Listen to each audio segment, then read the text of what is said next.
我小學嘅時候寫咗篇論文，研究點樣可以令到蛋糕更加鬆軟。結果喺香港青少年科技創新大賽裏面攞到1等獎，仲代表香港去全國青少年科技創新大賽比賽添。我喺英國倫敦大學博士畢業，從事科研同埋教育工作都接近30年㗎啦。我多次代表香港參加國際性科學賽事，並連續2屆被邀請參與聯合國互聯網管治論壇。我多次以領隊身份帶領香港學生參加國際科研比賽。咁而家就係香港資優教育學院嘅院長啦，兼呢個香港 STEM 教育學會主席。咁好多人咧都中意叫我做香港 STEM 教育之父嘅。我去過北極做科研，我去過南極旅行嘅。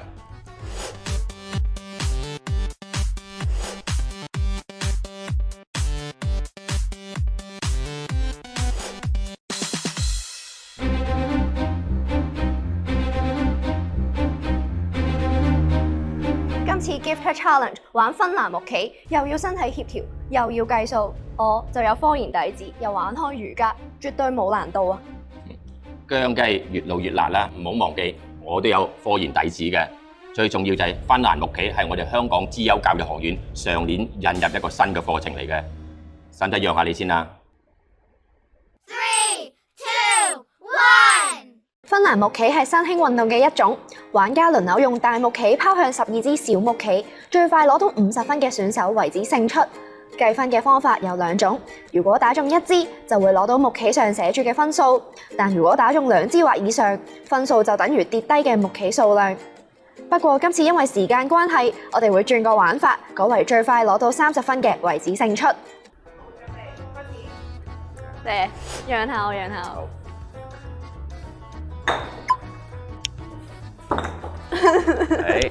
係喎。哇！哇，咁慘嘅得2分。2支，我試下真係掟啲9先。掟咗8。8啊！試下掟個6咯。嗱，一係掟個6，即係掟6支。有機會得嘅，我覺得。哎呀，好啦。我而家要幾？我而家都係亂咁掟都得。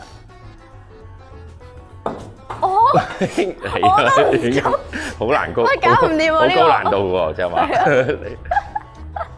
是啦，我輕輕力掟中間嗰扎啦。喂，我今次要掟得中啲嘢喎。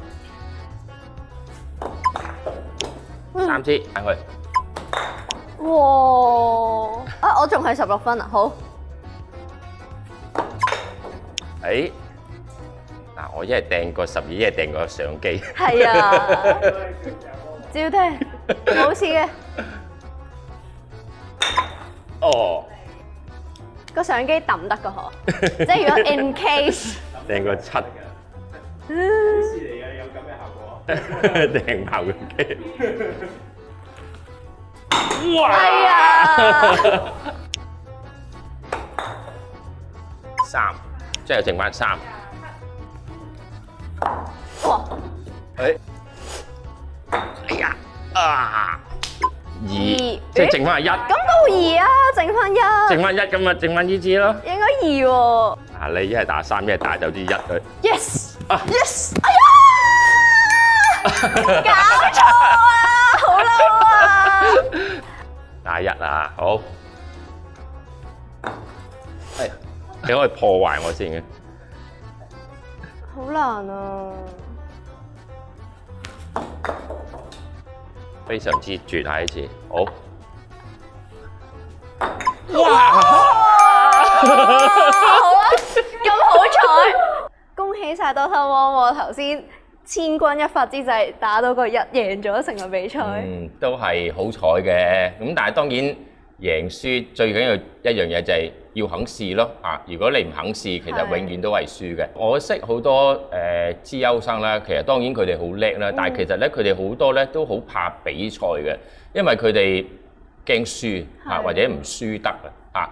咁但係你就自細，因為我見到你小學已經睇住你每年都去參加比賽，你唔怕輸嘅咩？大個先發現其實輸都唔係最 worst 嗰件事咯，係反而係你贏咗，然之後你唔知自己有不足，係然之後你去到一個更加大嘅舞台，或者你去到一個更加 challenging 嘅環境，你係即係輸到一塌糊塗咁樣咯。係，我都記得我曾經有一年帶個學生去美國比賽啦嚇，咁啊有個學生就喺香港啊同埋喺全國都攞大獎，咁啊一去到美國嗰度入到去個會場，你記得嗰個會場係非常非常之大，好震撼㗎啦！即係啲會展嘅會場，咁啊成千幾2000個學生喺度。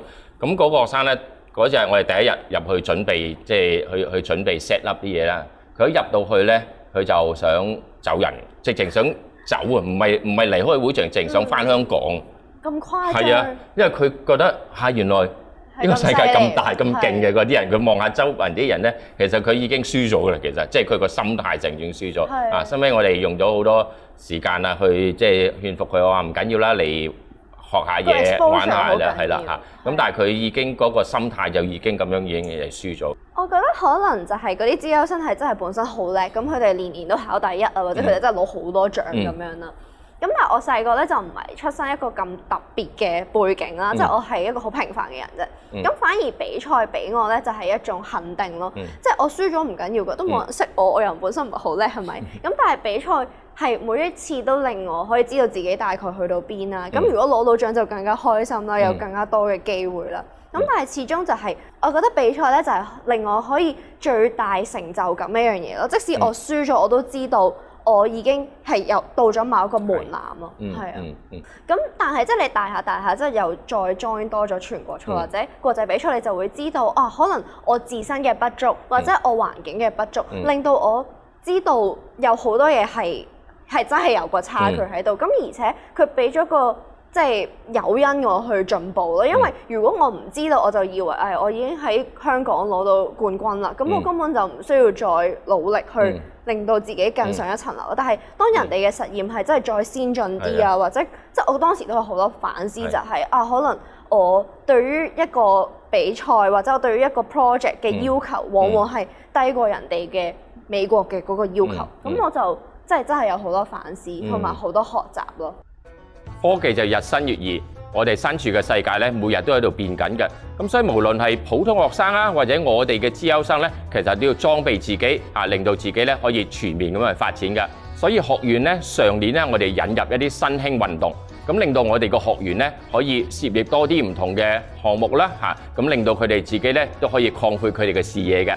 咁好高興咧，見到我哋嘅前學員Natalie 咧，自細就好中意科研啦嚇，咁啊細個咧就已經參加好多科學嘅比賽啦嚇，咁啊去到佢而家大學咧，佢就讀法律咯喎，咁所以你睇到咧佢從理科去到文科咧都可以發展得好好，咁啊加上佢而家咧仲好多時咧喺網上咧係拍一啲 YouTube 片咧去教導啲師弟師妹點樣去學習嘅嚇，咁呢個咧其實就睇到一個資優生咧佢點樣可以好多元咁嘅發展，咁呢個咧其實都係我哋嘅學院嘅一個教學嘅宗旨令到我哋嘅學員咧可以全面多角度咁樣去發展嘅。